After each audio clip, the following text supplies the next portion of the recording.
mulia pengen menjadi seorang penghafal Quran. Untuk bertahan kan menjadi seorang hafiz Quran itu nggak segampang mengembalikan telapak tangan.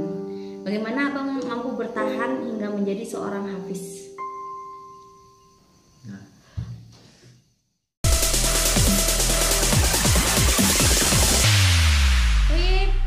Mulai nih. Taib, assalamualaikum warahmatullahi wabarakatuh. Waalaikumsalam warahmatullahi wabarakatuh. Kembali lagi di dapur isi hati Mami. Kali ini Mami nggak sendiri lagi, memang biasanya nggak pernah sendiri ya. Kali ini ditemenin sama Abang Manise yang berasal dari Ambon, yaitu siapa namamu? Erfi Mufti Haldan Pel. Biasanya dipanggil Haldan. Biasanya dipanggil Abang Haldan. Oke, kali ini Mami mau berbincang-bincang sedikit tapi agak panjang. Ya kayak gitulah ya. Mengenai kehidupan perjalanan Abang Haldan sampai ke detik ini menjadi seorang hafiz Quran. Yang ingin Mami tanyakan adalah mengapa di saat generasi milenial ini Abang lebih memilih menjadi seorang hafiz Quran dibanding menjadi yang cita-cita lain lah kayak gitu. Tolong dijelasin. Oke. Saya merasa bahwasanya ketika saya lagi sekolah di waktu SMA, waktu aliyah, nah saya sendiri ingin menghafal Al-Quran karena saya juga mengerti dan sedikit tahu bahwasanya tidak ada lagi kebaikan yang lebih baik daripada menghafal Al-Quran, terutama kebaikan untuk menuju ke akhirat. Nah gitu ya, mungkin orang lain, teman-teman saya mungkin pada kuliah di mana-mana, kan ada yang di dalam negeri, ada juga mungkin ke luar negeri. Ya apa yang mereka pelajari itu belum tentu membantu atau membantu mereka di akhirat ntar. Jadi saya ingin menghafal Quran karena ini jelas bahwasanya Allah juga sudah menjanjikan ini kepada para penghafal Quran. Masya Allah, begitu mulia cita-citanya beliau ya. Oke, itu tadi ya yang didengarkan Abang Haldan, cita-citanya sangatlah mulia, pengen menjadi seorang penghafal Quran, yaitu menjadi seorang hafiz. Selanjutnya pertanyaan Mami ialah, bagaimana Abang mampu bertahan? Kan menjadi seorang hafiz Quran itu nggak segampang mengembalikan telapak tangan. Bagaimana Abang mampu bertahan hingga menjadi seorang hafiz? Nah, jadi kita menghafal Quran ya, pastilah ada rasa bosan, rasa jenuh kan, dan lain sebagainya. Itu dalam setiap kita berinteraksi sama Al-Quran pasti kita ketemu dengan sifat-sifat yang kayak gitu. Jadi dengan cara kita membuangnya jauh-jauh, antara kita memikirkan bahwasanya kita tuh masuk di sini tuh yang hafal Quran, ya udah hafal Quran. Dan juga bisa juga sambil kita ingat ke orang tua, kan kita kan cita-cita kan menghafal ngasih mahkota gitu. Apakah iya kita sia-siakan kesempatan ini? Dan lagi pula jarang orang itu diberikan kesempatan oleh Allah Subhanahu wa taala dalam menghafalkan Al-Quran. Jadi saya juga ya termasuk bersyukur bahwasanya Allah telah memilih saya dalam menghafal Al-Quran. Pertanyaan selanjutnya ialah, ketika Abang memilih menjadi seorang hafiz Quran, itu karena kemauan orang tua, apa dipaksa dari orang tua, apa kemauan murni dari hati abang? Jadi ketika saya dulu menghafal Al-Quran, terutama yang nyuruh saya buat menghafal Al-Quran itu orang tua. Nah, jadi ketika sudah memulai jalannya menghafal Al-Quran, sambil ada masukan dari ustadz gitu, yang mengabdi, dia bilang bahwasanya kalau kita menghafal Al-Quran masih punya niat selain dari dalam diri kita sendiri, cepat-cepat buat diubah. Ya mungkin dia niat menghafal Al-Quran di sini pengen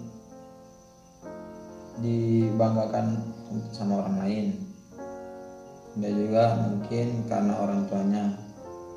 Jadi menyarankan bahwasanya kita menghafal Al-Quran itu harus dari dalam diri kita sendiri, agar hafalan Al-Quran kita itu bermanfaat di dunia maupun di akhirat, insya Allah. Masya Allah. Ternyata di balik seorang Ervin Mufti Haldan Pelu, yang berperan besar adalah orang tuanya yang memaksa awalnya ya Bang. Kalau nggak dipaksa nggak akan dipilih sama Allah. nggak akan dipilih sama Allah.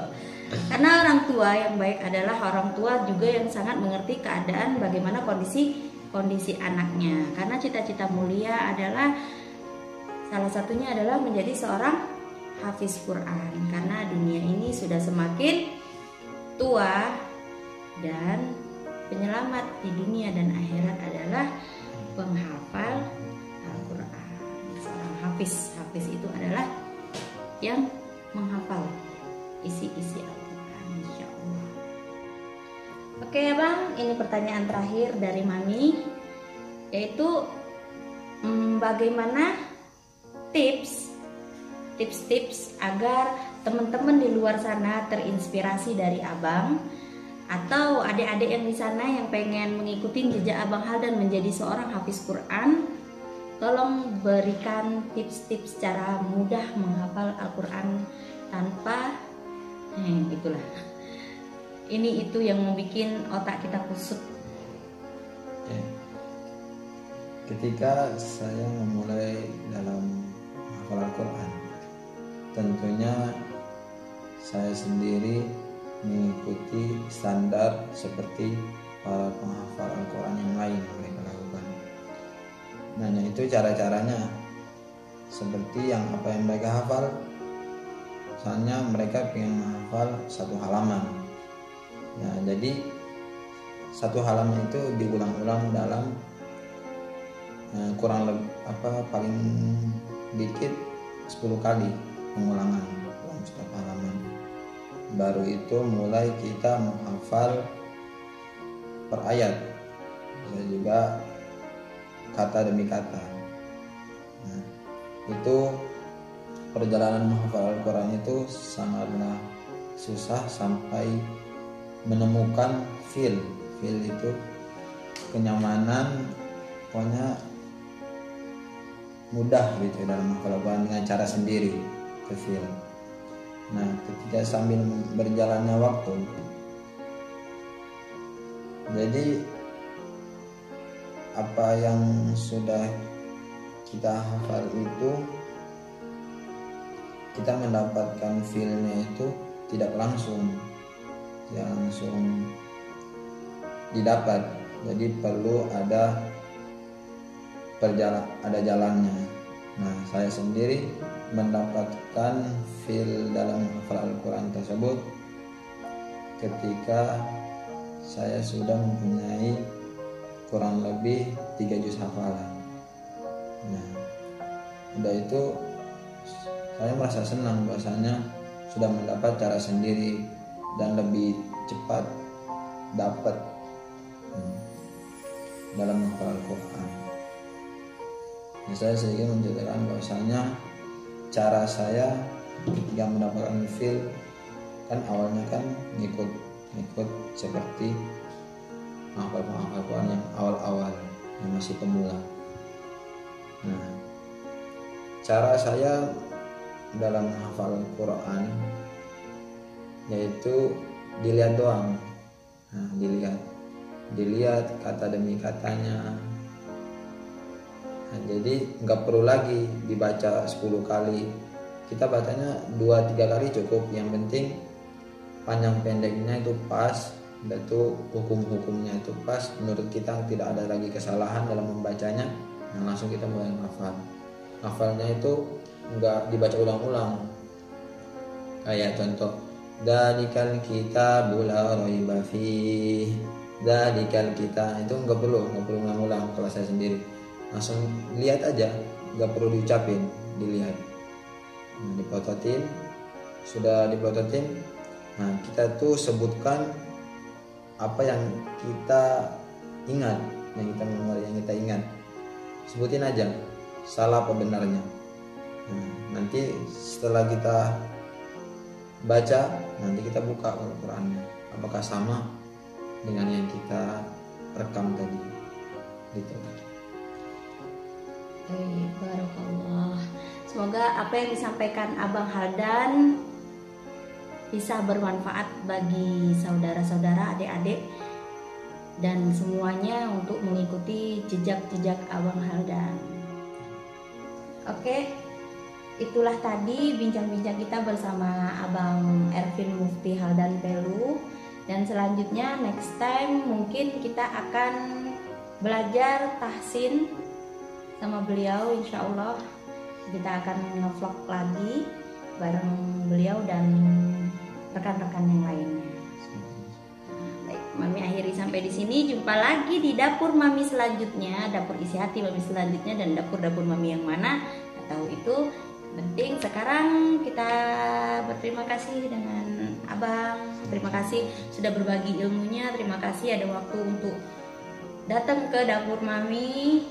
Dan kita tutup dengan doa kafaratul majelis. Subhanakallahumma wa bihamdika asyhadu an la ilaha illa anta astaghfiruka wa atubu ilaik. Tutup dengan lafaz hamdalah, alhamdulillahirabbil alamin. Assalamualaikum warahmatullahi wabarakatuh.